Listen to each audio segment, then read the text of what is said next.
오늘 말씀은 예레미야 22장 1절부터 9절입니다. 여호와께서 이와 같이 말씀하시되 너는 유다 왕의 집에 내려가서 거기에서 이 말을 선언하여 이르기를 다윗의 왕위에 앉은 유다 왕이여 너와 내 신하와 이 문들로 들어오는 내 백성은 여호와의 말씀을 들을지니라. 여호와께서 이와 같이 말씀하시되 너희가 정의와 공의를 행하여 탈취당한 자를 압박하는 자의 손에서 건지고 이방인과 고아와 과부를 압제하거나 학대하지 말며 이곳에서 무죄한 피를 흘리지 말라. 너희가 참으로 이 말을 준행하면 다윗의 왕위가 앉을 왕들과 신하들과 백성이 병거와 말을 타고 이 집문으로 들어오게 되리라.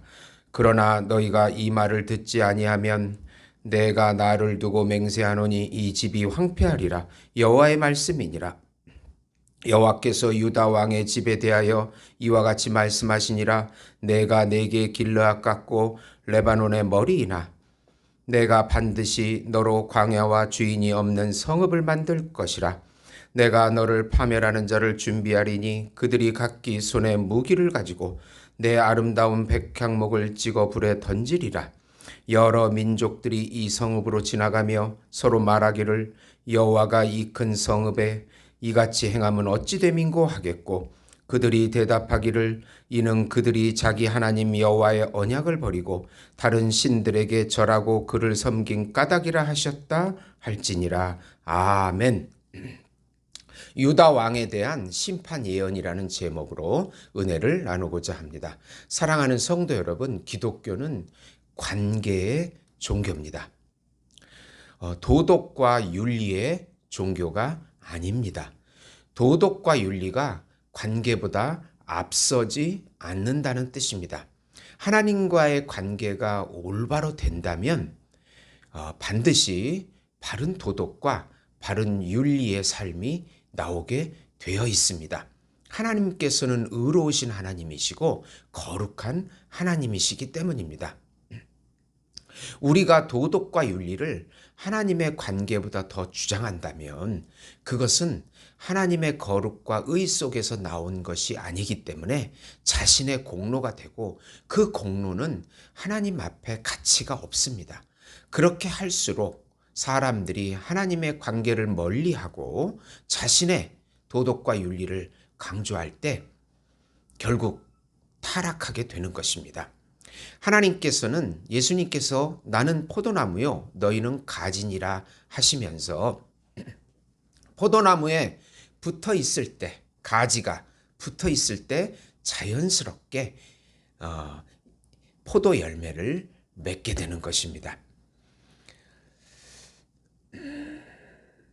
예수님과 연합돼 있을 때 바로 예수님의 그 참 인간의 바른 윤리와 삶이 우리를 통해서 나오게 되고 그것이 또 하나님께 드려지는 영광이 되는 것입니다. 오늘 말씀은 예수님의 말씀에 불순종하면 결국 하나님의 심판이 오게 된다. 우선 왕 같은 제사장인 우리들이 예수 안에서 바른 관계와 삶을 살지 않으면 망하게 됨을 알라. 오늘 말씀은 유다 왕에 대한 심판 예언으로 예레미야의 제9 설교입니다. 다윗의 왕위에 이은 유다 왕들과 관리들은 여호와 하나님의 말씀을 들으라고 경고합니다. 정의 미스파트와 공의 체데크를 행하고 고아와 과부를 돌보며 무죄한 피를 흘리지 말라고 3절에 경고합니다.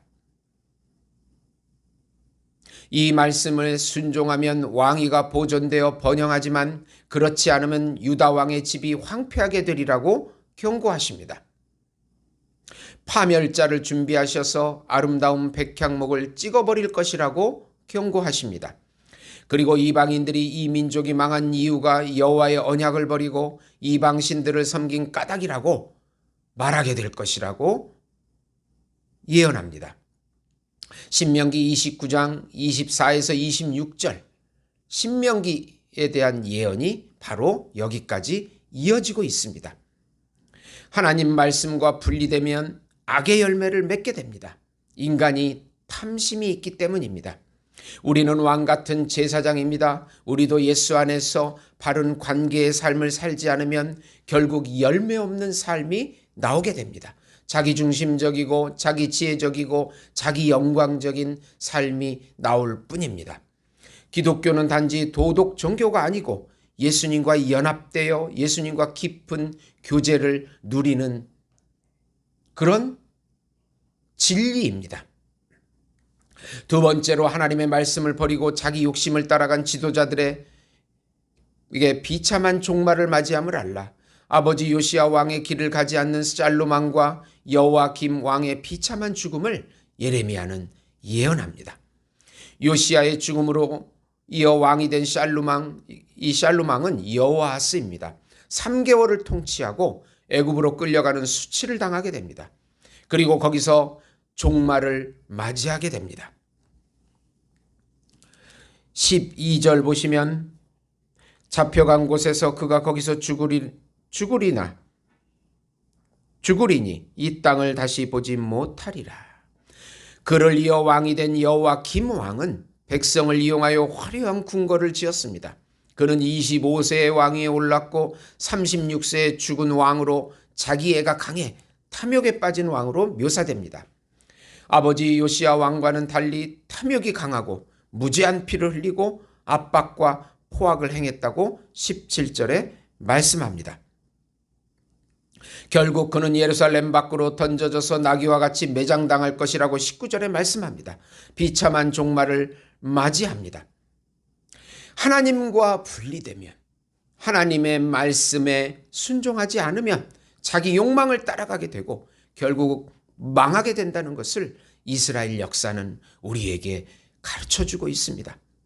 예수님의 말씀과 예수님의 영으로 인도함을 받고 순종할 때, 예수 안으로 들어가서 살아갈 때 아름다운 열매를 맺는 삶이 나오게 되는 것입니다.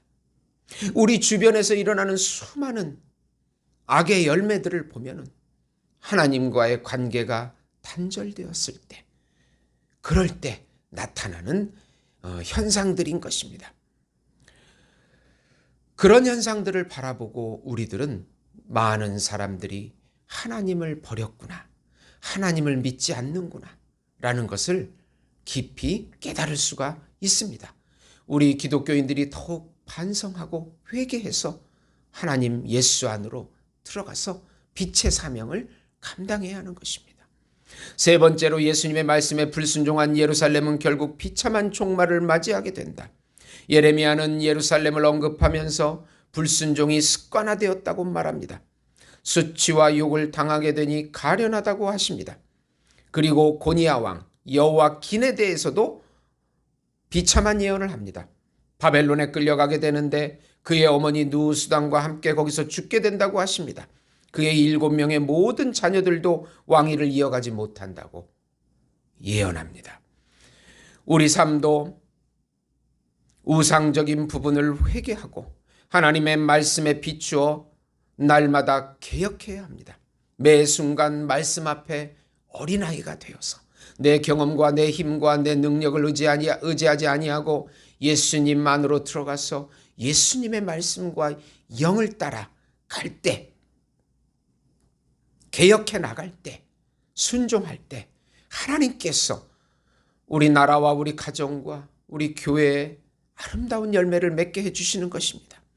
마태복음 11장 28절에 30절 보시면 수고하고 무거운 짐진 자들아 다 내게로 오라. 내가 너희를 쉬게 하리라. 나는 마음이 온유하고 겸손하니 나의 멍에를 베고 내게 배우라. 그리하면 너희 마음이 쉼을 얻으리니 이는 내 멍에는 쉽고 내 짐은 가벼움이니라 하시니라. 네.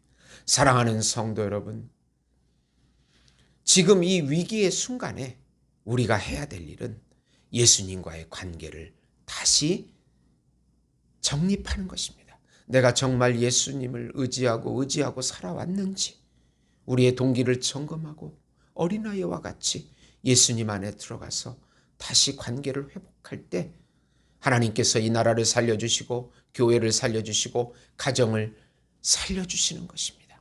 이 믿음을 잃지 마시고 예수 안으로 들어가셔서 놀라운 기적과 능력을 체험하시는 우리 예수 목장교회 성도 여러분이 되시기를 예수님의 이름으로 축원드립니다. 하나님 아버지 감사합니다. 우리를 불쌍히 여겨주시고 성령 하나님께서 연약한 저희들에게 힘과 능력과 지혜를 주시며 예수 성자 예수님께서 우리 죄를 사해 주시고 영원히 동행해 주시옵소서. 우리를 방해하는 더러운 영은 예수 이름으로 떠나가게 해 주시옵소서. 예수님의 이름으로 기도드리옵나이다. 아멘.